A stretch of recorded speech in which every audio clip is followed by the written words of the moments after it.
Welcome to the 14th Annual Special Bedtime Stories Thanksgiving Special. Tonight's bedtime story is called Shotgun Photo Shoot, and by the time the story ends, I think you will agree that setting this story at any time of the year other than Thanksgiving would be unimaginable. Let's begin. On the afternoon of the Sunday before Thanksgiving, Benji watched football with his three new friends, Mike, Dave, and John. One cool thing that all four guys had in common was that none of their names were short for a longer name. That was exactly how their names appeared on their respective birth certificates: Benji, Mike, Dave, John.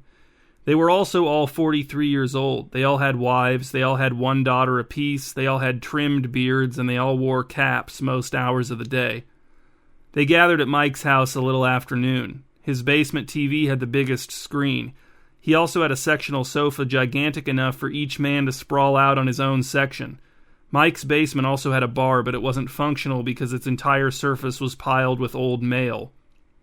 The guys drank bottled beer and talked as Mike flipped between multiple football games. He had some kind of package where you could watch all the games. Dave and John had split the cost 3 ways with Mike at the beginning of the football season before Benji had joined their group.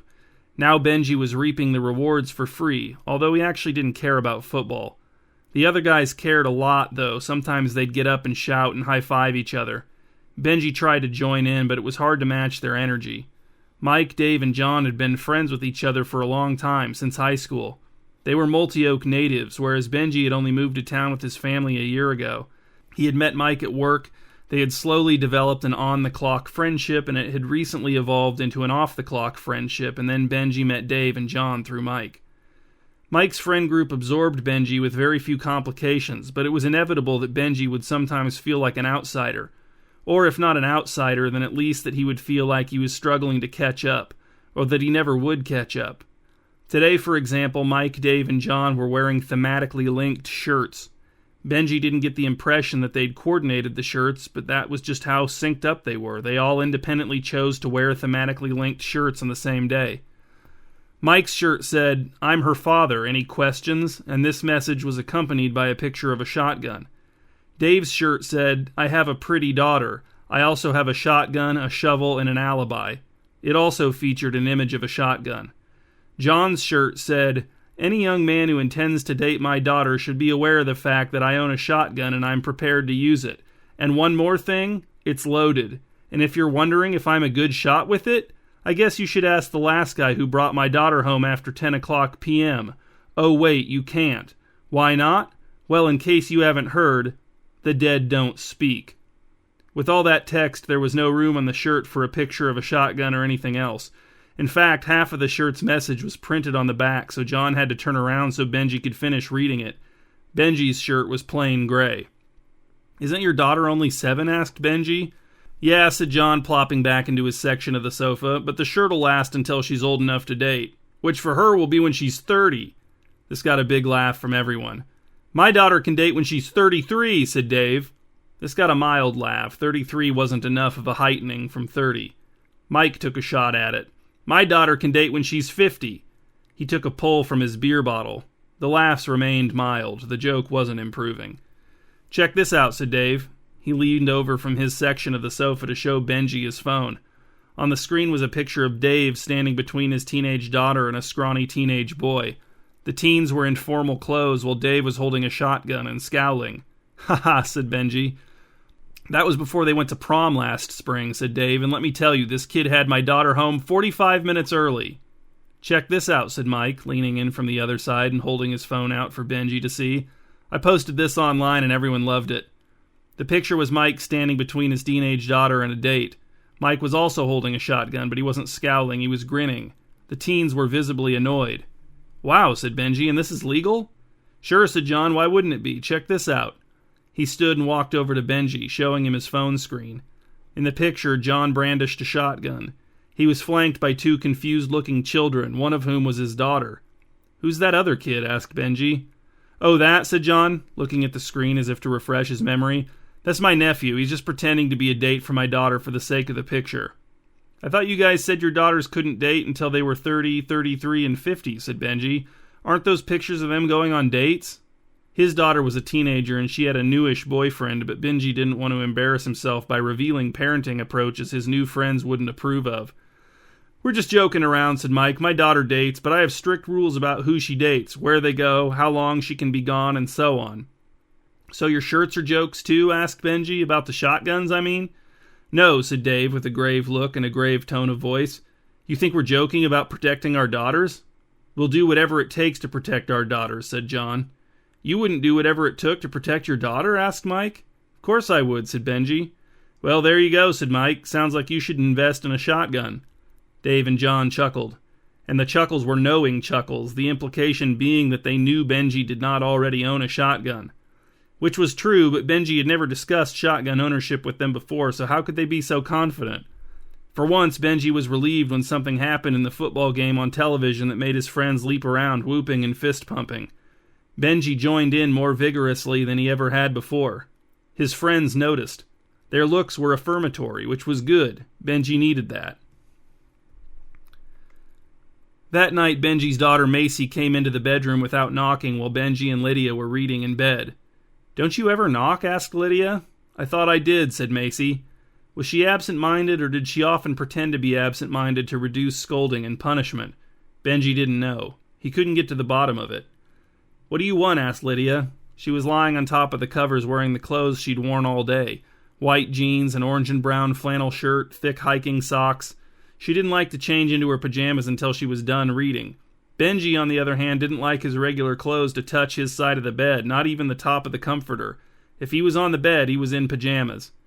"Can Eamon stay with us over Thanksgiving break? His mom is going with his stepdad to visit his stepdad's family, and Eamon doesn't want to go. He hates his stepdad's family.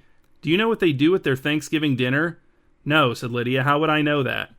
"They pray to the Spirit of Thankfulness instead of God," said Macy.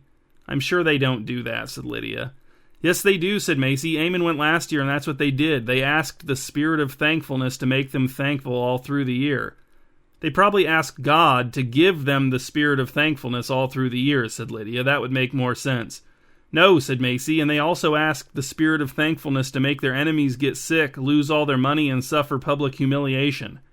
"Why would the Spirit of Thankfulness do that?" asked Lydia, wrinkling her nose. "It wouldn't," said Macy. "That's why Eamon doesn't want to go there. That's why he wants to stay here." "Well, I don't care," said Lydia. "Eamon's so quiet I barely notice when he's around, but it's up to your father." Macy turned to Benji. She looked at him like this was a mere formality. He decided to pretend it wasn't. "Where will he sleep?"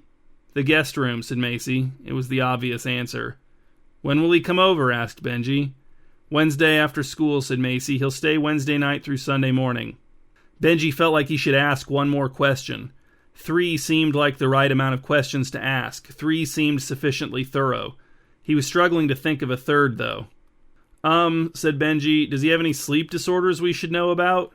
Macy was sincerely surprised by the question. Benji could tell. He was proud to have penetrated her defenses. "I don't know," she said. "I don't think so." "Then it's fine with me," said Benji. He was impressed with himself, with how well he'd concealed his eagerness for Benji to stay over. He would buy the shotgun tomorrow. He couldn't wait to show his friends the picture. Macy and Eamon, but then Benji between them with his shotgun.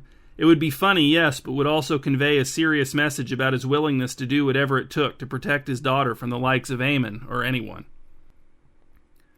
The next day, Benji bought the shotgun. He didn't tell Lydia. The guy at the gun store showed him several different kinds of shotguns and ammunition, but Benji spaced out. He didn't care about the specifics.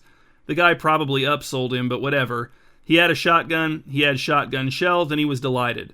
When he got home, Benji watched some videos online about how to load his gun, how to shoot it, how to store it, things like that. It didn't seem too complicated. There were a lot of people dumber than him who owned and operated shotguns, he was sure of that. He put the shotgun in its case, carried it down to the garage, and put it in a cabinet. He wanted it to look immaculate for the picture. Or pictures, maybe, as in plural, as in maybe they'd do a whole photo shoot so he could try out some different poses, facial expressions, and so on. One where he was physically pointing the gun at Eamon might be fun. All the videos said not to do that, but Benji didn't imagine himself as the type to accidentally shoot someone. It felt out of character, inconsistent with the events of his life so far. On Wednesday afternoon, Benji asked his boss if he could leave work early. His boss didn't care. A lot of people had left early to get a jump on the holiday weekend. On his way out the door, Benji ran into Mike and told him he'd have something to show him when they got back on Monday. Something funny, but with a serious message. Something he knew Mike would like. And Mike was intrigued, Benji could tell. When Benji got home, Macy and Eamon were already there watching something obnoxious on the TV in the living room. It wasn't a TV show, it was just some kid with shockingly reflective eyes talking into a camera. "I'm going to change clothes," announced Benji, "and then I want you guys to come with me to the garage." Macy, sideways and horizontal across a chair, shushed him. Eamon said, "Hey, Mr. Russet." He sat on the floor with his back against Macy's chair. Benji changed clothes. He wore rugged jeans and a t-shirt that wasn't snug enough to emphasize his torso flab. He wished he had a t-shirt that looked vaguely tactical. Mike, Dave, and John all had several shirts like that, although none of them had ever been in any branch of the military. He wasn't sure where they got them. He put on the old sneakers he used to mow the lawn. No, they wouldn't do. They were just battered and stained green. He switched to his barely used hiking boots. Based on what the mirror was showing him, Benji thought the boots were more in line with the look he was going for, although still not perfect. But the shotgun was the star of the show. Most people probably wouldn't even notice the boots. They'd be too focused on the shotgun. Benji thumped down the stairs. "All right, kids," he said, "follow me." "Are you serious?" asked Macy. She paused whatever they were watching, which was a step in the right direction. "Yes, I'm serious," said Benji. "I have this idea for us." "Us?" asked Macy. "Yeah," said Benji. "You, Eamon, and me." He saw Macy recognize an opportunity to achieve very high levels of disdain for him, a prospect she could not pass up. "Come on, Eamon," said Macy. She rose from the chair in a way that put undue strain on one of its arms. Eamon got up from the floor. His hair was cut too short. It didn't look good. He had a round face but a skinny body. He was a few inches taller than Macy and a few inches shorter than Benji, which Benji thought was probably ideal for the pictures he had in mind, although it would have been nice if Eamon had a sneakier face, if it looked like he possessed a bit more cunning. Benji led the way to the garage, the teenagers trailing behind. When he pulled the shotgun case from the cabinet and laid it on his workbench, Macy gasped. It was the second time in 2 days Benji had managed to surprise her. "You got a gun?" she asked. "Are you borrowing it from someone? Why?" "Nope, not borrowing it," said Benji. "It's mine." He took the shotgun out of its case and tried to cradle it in his arms like he'd seen some of the people in the videos do. He couldn't see himself, but he knew it didn't look right. He should have been creeping out here the last couple of nights while his wife and daughter slept to practice holding the shotgun so it would look more natural when he did it in the photos. "But why do you have a gun?" asked Macy. "To protect you," said Benji. "From what?" asked Macy. Shock had temporarily held back her disdain, but now it was beginning to pump, beginning to rise. "From Eamon," said Benji, "or anyone else who tries to hurt you." Eamon could have looked nervous, but instead he looked baffled. "That's so stupid," said Macy. "Eamon doesn't try to hurt me." "But if he's tempted," said Benji, "now he knows not to. And let's be honest, you're not going to be with Eamon forever, so maybe your next boyfriend will try to hurt you, and when he does, I'll be ready." "So you're going to follow me everywhere?" asked Macy, "and leap out of the shadows to save me?" "Well, it's a deterrent," said Benji, "or I might just have to use it after the fact, to exact justice." Macy scoffed. "Are you saying you're going to shoot me?" asked Eamon. It was a difficult thing to say to Eamon's face, but Benji said it. "Yes," he said, "but only if you try to hurt Macy." "Try to hurt her how?" asked Eamon. Benji didn't feel comfortable going into too much detail. "You know, not following our rules. Not, getting her home by curfew." Macy laughed with viciousness. "You're going to shoot him if I miss curfew? What if it's my fault?" "Well, I'm not going to shoot my own daughter," said Benji. "Look, this isn't why I brought you out here. I brought you out here to explain the pictures I want your mom to take of us when she comes home. I want a whole series where I'm standing between you two holding the shotgun. We can go out in the yard if there's still enough light, or we can do some in the house. Maybe one in the kitchen like you two are about to leave on a date. Another one on the porch like you're about to leave on a date. Maybe one where I'm actually pointing the shotgun at Eamon, and I will not shoot him on accident, I'm sure of that." "No," said Macy, "we won't be in any pictures like that. Those sound so stupid, Dad. I hate this idea, and Mom's gonna hate it too. She won't even agree to take the pictures. I promise I'm right. Eamon, come on." She grabbed her passive boyfriend by the sleeve and dragged him back into the house. When Lydia got home from work, she was exactly as enthused about the shotgun photo shoot as Macy had predicted she would be. "I hate this idea," she said from within the walk-in closet as she changed out of her work clothes. "I will not take any pictures like that." "It's just for fun," said Benji, "but it also conveys an important message. He stood in the middle of the bedroom holding the shotgun, which felt more clumsy now, not less. "What's the message?" asked Lydia. "That everyone should steer clear of our family because you're a psycho now?" "No," said Benji, "not that. It's that I'll do whatever it takes to protect my daughter. My friends all have pictures like that with their daughters, and no one thinks they're psychos." "How do you know?" asked Lydia. She emerged from the walk-in closet looking as displeased as she sounded. "Well, I don't think they're psychos," said Benji. "They're good guys, and they want to protect their daughters, which I think is a good thing, and they also want to have a little fun with the fact that they want to protect their daughters, which I also think is a good thing. So because I don't want to take pictures where you're implying you're going to shoot our daughter's very nice boyfriend, then you think that means I don't want to protect our daughter as much as you?" "I'm taking on the responsibility for both of us," said Benji, "and trying to have a little fun in the process." Lydia gave Benji a wide berth as she walked past him out of the bedroom, eyeing the shotgun as she went. He followed her, accidentally banging the stock of the shotgun against the doorframe. He stopped to examine the stock for damage and was relieved to find there wasn't any. Downstairs in the living room, Benji encountered a united front of non-cooperation from Lydia, Macy, and Eamon. He suspected that if he could convince Lydia, she could maybe convince Macy, and Eamon would do whatever Macy wanted. But Lydia was entrenched. He didn't see any daylight there, no wiggle room at all. But Eamon was staying over until Sunday morning. Maybe Benji could think of an approach to win everyone over before then. Maybe the Thanksgiving meal tomorrow would put everyone in a better, more accommodating mood. "Eamon and I are going out," said Macy. She made a point of not eyeing the shotgun in her father's arms as she moved past him to the closet in the front hall and began to don her coat. Eamon followed, pulling a gray stocking cap out of the back pocket of his jeans and down over his ears. He knelt to tie his shoes, a task he appeared to struggle with. Macy took his jacket from the closet and draped it over his shoulder. "Where are you going?" asked Benji. His hiking boots made every step on the hardwood into a careless clomp. He held the shotgun in the least intimidating position, the barrel pointed at a patch of floor to his immediate left, his fingers well away from the trigger. The safety was even on, which made Macy's response especially unreasonable. "What if we don't tell you?" she asked. "You'll shoot Eamon?" "We're just going over to Julian's house to watch a movie," said Eamon in a tone intended to reduce tension. Macy gave him a withering look, which partially withered him. "Oh, I know Julian," said Benji, happy to take this exit ramp. "Just make sure you're home by 10. "By 10? said Macy. "My curfew used to be 11, and we don't even have school tomorrow." "Well, now it's 10, said Benji. "Or what?" asked Macy. "If we don't make it home by 10, you'll shoot Eamon?" "Come on, Macy," said Eamon, apparently not withered enough. "We'll be home by 10, sir." He nodded at Benji. "Great," said Benji. "See you then." He waved with his right hand while holding the shotgun, incredibly non-threateningly, in his left. Macy slammed the door. Benji wasn't happy that his daughter was so upset with him, but he was glad that it seemed unlikely that he would need to shoot Eamon. Benji and Lydia ate leftovers for dinner, then teamed up to begin preparing dishes for the Thanksgiving meal. Benji leaned the shotgun against the wall next to the sliding glass door to the patio. He had hoped that while he and Lydia worked together on the food, he could generate some goodwill to set up a reasonable discussion about the photo shoot, as well as the overall meaning of the shotgun now that it had entered their lives, but it turned out that Lydia had similar plans.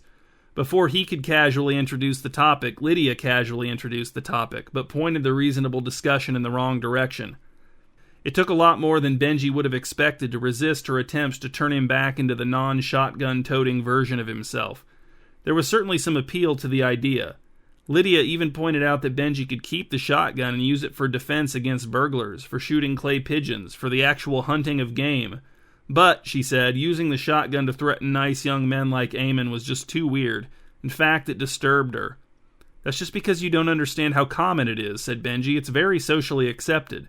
"No, it isn't," said Lydia. "It is," said Benji. "It's so common they make shirts about it. A variety of shirts, and they sell very well." He didn't really know how well they sold, but he figured they must sell well enough if the shirt companies kept making them. From there, the reasonable discussion fizzled. They both seemed to recognize that a change of subject would be a better option for now. They weren't a couple who relished arguments with each other. Then there was a major disaster with the sweet potato casserole. Benji had to make multiple emergency trips to the Diamond Food, and he lost track of time. He and Lydia had finally restored order and were at the stage where they could laugh at all the trouble caused by the sweet potato casserole when the front door opened, then banged shut, and Macy came strolling into the kitchen with Eamon at her heels. She was pleased with herself and defiant. "We're late," she said. "Look." She pointed at the clock in the microwave. It was 10:18 p.m. "I'm very sorry, sir," said Eamon. "We wanted to look at Christmas lights on the way home, and I lost track of time." "Where's your shotgun, Dad?" asked Macy, already gloating over her impending victory. "Aren't you going to shoot him?" Benji immediately intuited that Macy had made sure she and Eamon were late getting home in order to challenge him. She wanted to render the photo shoot ridiculous before anyone so much as struck a pose, before any discussion of backgrounds even. But still, Eamon was the boyfriend. Eamon was driving. Eamon could have gotten her home on time. As Benji reached for the shotgun, Eamon bolted for the patio door. He struggled with the lock, which could have doomed him except that Benji was so awkward with the gun, and he forgot about the safety. By the time he remembered to switch it off, Eamon was halfway across the yard, and that's where he fell when Benji shot him in the back. Mike picked up after the fourth ring. "Sorry to call so late," said Benji. "Not a problem," said Mike, "just trying to organize some of this mail in the basement." "Ah, cool," said Benji. "Gonna get the bar up and running?" "That's the goal," said Mike, "but we'll see how it goes. Sorting mail is pretty boring, and more just keeps showing up." Benji chuckled and said, "Isn't that the truth?" "So what can I do for you?" asked Mike. "Just a quick question for you," said Benji. "What's the procedure after you shoot your daughter's boyfriend with a shotgun?" There came a long silence. Eventually, Benji felt obliged to fill it. "Because my wife's saying I'm in big trouble, but I keep telling her there's some kind of immunity for fathers shooting their daughters' boyfriends for violating rules, or for fathers shooting any guys who put their daughters' safety and reputations at risk. Right? I figured you would know since you've got the shirt and the pictures and everything." The call disconnected. Benji tried calling Mike back, but to no avail. Mike wouldn't pick up, which worried Benji. He tried Dave next. He didn't know Dave as well as Mike, but Dave had the shirt, Dave had the pictures, and Dave was friendly. He'd readily accepted Benji into the group, hadn't he? Dave picked up after the second ring. "Sorry to call so late," said Benji. "It's fine," said Dave. "I'm kind of an insomniac. I usually don't get to sleep until 11:30, sometimes later." "Ah," said Benji, "that sucks." "Tell me about it," said Dave. "Anyhow, what's up?" "I already called Mike about this," said Benji, "but he wasn't much help." Dave laughed. "If Mike can't help you, I'm not sure I'll be able to, but I can try." "Great," said Benji, "so I'll just tell you what my issue is. My daughter's boyfriend brought her home after 10 p.m. Said Dave. "Yeah, that's annoying. I hate it when that happens." "Oh, so you have experience with this?" asked Benji. "Unfortunately, yes," said Dave. "Huh," said Benji. "I really thought the shotgun would be more of a deterrent." Dave laughed big. "I wish." "So from your experience," said Benji, "what's the next step after you shoot him?" "Shoot who?" "The boyfriend," said Benji. The same silence from Benji's phone call with Mike was back, and more silent than ever. But Benji waited it out this time. He let Dave gather his thoughts. "Did you shoot someone?" asked Dave. "Yes," said Benji. "So what do I do next? Do I report it to the police so they understand the circumstances? And who notifies the boy's parents? I just don't know the etiquette for this. These are all questions I should have asked before I shot him, I know, but I didn't want you guys to know I got a shotgun until I could surprise you with the pictures." "Is the kid dead?" asked Dave. Benji resented the way he referred to Eamon as a kid. "No, he isn't dead. His back's all full of buckshot, though, or birdshot, whichever kind I have, I forget which. But it's annoying because now he's in the guest room half undressed and my daughter's trying to tend to his wounds, which is a bit intimate for my taste, so that's part of why I'm calling. I mean, I don't know, should I go finish him off? Is the goal to kill them or just to shoot them?" "Oh boy," said Dave. "Benji, man, you're going to jail." "But how did you not go to jail?" asked Benji. "By never shooting anyone," said Dave. "But you said guys brought your daughter home after 10 p.m., said Benji. "Yeah, they did," said Dave, "and I grounded her. Not that it does much, but I'm not going to shoot someone over a curfew violation, man. Come on." "You're starting to scare me," said Benji. "I'm getting a little worried." "You should be," said Dave. "You better hope that boy doesn't die." The call disconnected. Benji knew better than to try to call back. He knew it would be pointless. Should he call John? It didn't seem like it would help. He knew John the least of his 3 new friends. And John's daughter wasn't even dating yet. He wouldn't have any real-life experience to draw upon. Benji stood in the backyard near the spot where Eamon had fallen. There were spots of blood on the frosty grass. He didn't see any activity inside the house, but Eamon, Macy, and Lydia were all in the guest room, crying out, tending wounds, and tending wounds, respectively, and no guest room windows were visible from Benji's position. He had told Lydia he was making calls to deal with the situation. Under less stressful circumstances, she would have noticed the evasiveness of his phrasing, but as it stood, she thought he was calling 911. She thought the shock of his act had gotten through to him, that he had come to his senses. His senses, according to her definition, that is. But no, he hadn't. Or not when she thought he had anyway, but maybe now, after how the conversations with Mike and Dave had gone, he had come to his senses? Maybe he was going to call 911 right now? Raising his phone, staring at the dark screen, lifting his thumb to tap those 3 digits? The phone rang in Benji's hand. He nearly dropped it. The name on the screen was John. What were the odds? Benji had just been considering calling John, and now here John was calling him. This had to mean something good. This had to be the answer he was looking for.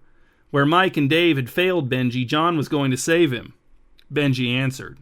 "John?"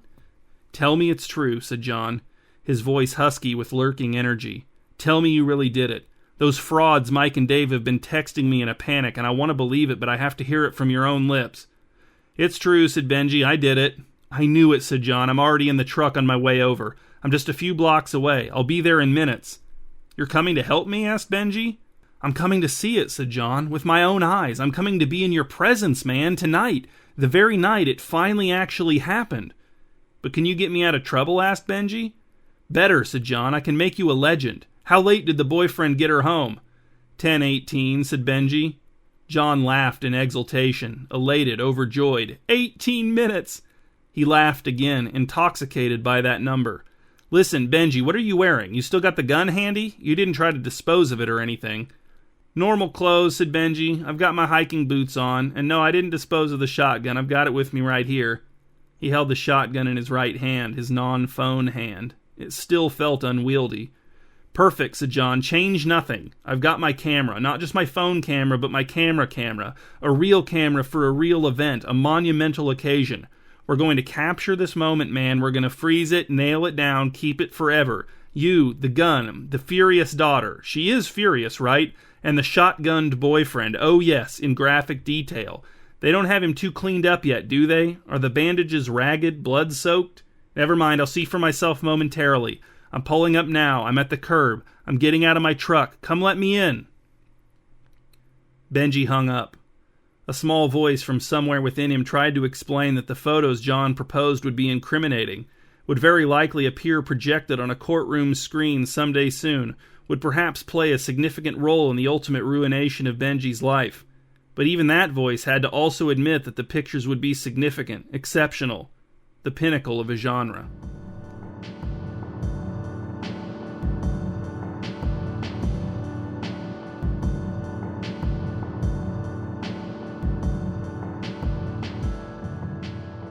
These are the discussion questions for bedtime story number 235, Shotgun Photo Shoot. Number 1. What is the exact number of words that can be on a shirt before that shirt becomes too wordy? Number 2. What's the funniest number of minutes past curfew to shoot a boyfriend over? Number 3. Are you a stranger unfamiliar with the Bedtime Stories podcast who came to this particular story looking for in-depth discussion of shotgun minutiae? Sorry. Number 4. What's your mail sorting technique, hotshot? And number 5. Let's say there's a crime. Now let's say there's a punishment for that crime.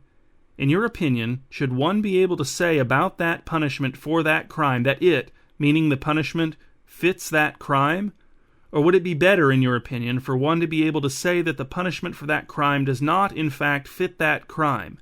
In other words, explain the degree to which you consider the crime-fittingness of a punishment when you evaluate punishments.